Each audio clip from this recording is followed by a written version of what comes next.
All right, have you ever thought about a single day that could just change, well, everything? I'm not talking about a slow burn, but a boom, all at once kind of shift. That's exactly what we're talking about today. We're going to unpack the incredible events of March 12th, 2026, a date that literally kicked off revolutions in AI ethics, in hardware, quantum computing, and yeah, even the entire global economy. So burn this date into your memory, March 12th, 2026. What's so crazy is that every single groundbreaking event we're about to dive into, it all happened in just one 24-hour window. This wasn't just another day, it was a true inflection point for technology as we know it. And that brings us to the central question for this whole thing, right?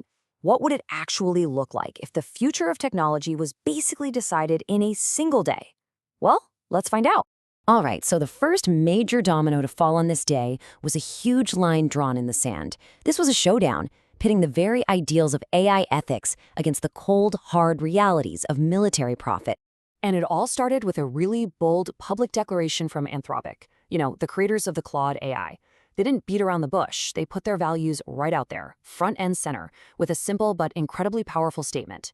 AI ethics matter more than profit. Now, this wasn't just talk or some empty PR move.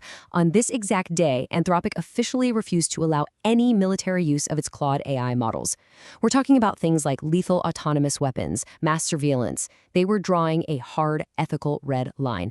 And you can bet the Pentagon noticed. And this decision, it came with a very hefty price tag. We are talking about walking away from over $200 million in potential government contracts. That is a staggering amount of money to sacrifice for your principles. So this really highlights just how stark their position was, right? You've got competitors like OpenAI and Google who maintained their military contracts. But Anthropic, they stood completely alone. And that decision ultimately got them classified as a supply chain risk by the Pentagon, which, as you can imagine, created a massive divide in the AI industry. Okay, so while Anthropic was fighting this very public, very ethical battle, a completely different kind of war was raging just beneath the surface. I'm talking about a new arms race, but this time it's for the hardware that powers, well, everything. And the biggest player in that game, NVIDIA, made an absolutely colossal move. A $26 billion investment. That's billion with a B. And look, this wasn't just about building more chips. No, this was a pure strategic power play to dominate cloud GPU infrastructure, basically aiming to control the entire supply chain and pretty much starve out their competitors. And their CEO, Jensen Huang, he wasn't exactly subtle about it either. He came right out and said it, making their goal crystal clear. Quote, "This is NVIDIA's biggest bet on AI's future. We're controlling the entire supply chain." That's not a business plan, that's a declaration of dominance.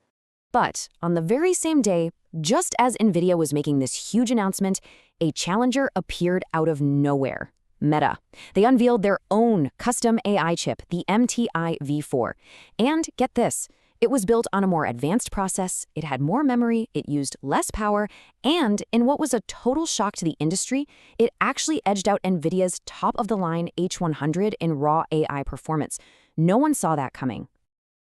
The truly stunning part here was the speed.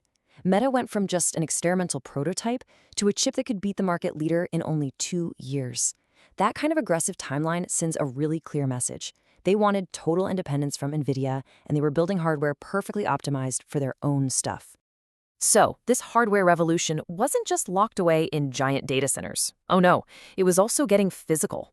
It was changing everything from the device you hold in your pocket to the very foundation of computing itself.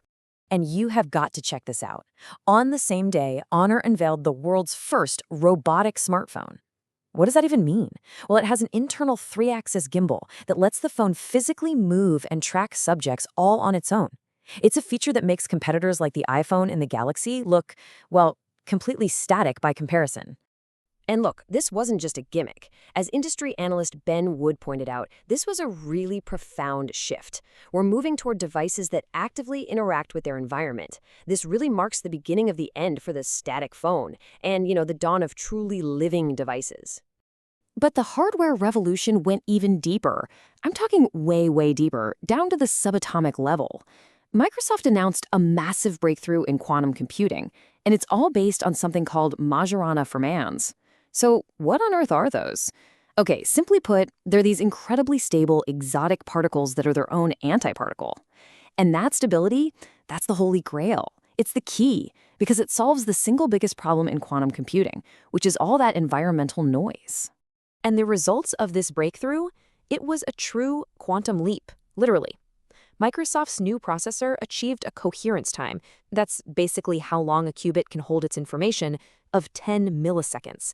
Now, that might not sound like a lot, but it is 100 times longer than its nearest competitor. This was it. Practical, commercial quantum computing had officially arrived. So, let's just recap for a second. You've got a moral crisis in AI, you've got a full-blown hardware arms race, and a major quantum breakthrough, and this is all happening on the same day. The combined impact of all this was nothing short of an economic earthquake, one that promised to completely reshape the entire market. Because on March 12th, as if the day wasn't crazy enough, both SpaceX and OpenAI filed for their initial public offerings, and their combined target valuation, are you ready for this? A staggering $550 billion. Just to put that number into perspective for you, the IPO of Saudi Aramco, which was one of the biggest in history, was valued at under $30 billion. These two IPOs together, we're talking about a completely different universe. It's not even the same sport. They were set to absorb an absolutely unprecedented amount of capital from the market. The scale was so massive that it actually came with a serious warning. I mean, analysts at Goldman Sachs basically said that two IPOs of this magnitude could genuinely destabilize the entire market, fundamentally changing the flow of global investment forever. So let's just step back for a moment and look at the bigger picture. This day, March 12th, wasn't just a collection of random, chaotic events. No, it was a true inflection point, and it was driven by four simultaneous revolutions all hitting at once. When you connect all the dots from that single day, you see one single unifying theme running through everything: a massive, multi-front battle for control. It was a fight for control over AI ethics, a fight for control over the hardware supply chains, control over how we interact with our devices, control over the future of computing itself, and of course, control over the market valuations that define our world. The events of that single day, they didn't just mark a new chapter. They threw out the old book and wrote a brand new one. The players, the technologies, the very rules of the game, they were all redefined in 24 hours. And it leaves all of us with one crucial question to think about. In this new technological era, who will be tomorrow's winners?